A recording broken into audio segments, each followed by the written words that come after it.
আপনি যদি R15 নিয়ে কোথাও দাঁড়ান, তাহলে মানুষ আপনার R15কেই দেখবে, আপনাকে না।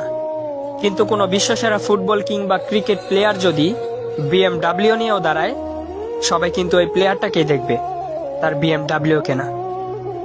আপনি যদি 10,000 টাকা দামের গেঞ্জি আর প্যান্ট পরেন, তাহলে মানুষ আপনার গেঞ্জি আর প্যান্টটাকেই দেখবে, আপনাকে না।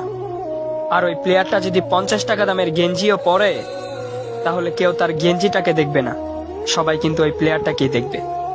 তাই আইফোন লাগবে, DSLR লাগবে, বাইক লাগবে, বাবা মাকে এত প্যারা না দিয়ে, ব্র্যান্ডের পিছনে না ছুটে নিজেকে ব্র্যান্ড বানানোর চেষ্টা করুন। নিজেকে এমন ভাবে তৈরি করে তুলুন যাতে মানুষ আপনাকে ব্র্যান্ড বলতে বাধ্য হয়। আর আপনি যখন ব্র্যান্ড হয়ে যাবেন, তখন আপনার 20 টাকা দামের ছেঁড়া রুমালটাও নিলামে বিক্রি হবে লক্ষ টাকায়। আর একটা কথা মনে রাখবেন, জ্ঞান অনেকেই দিবে, কিন্তু আল্লাহ ছাড়া সঙ্গ কেউ দিবে না।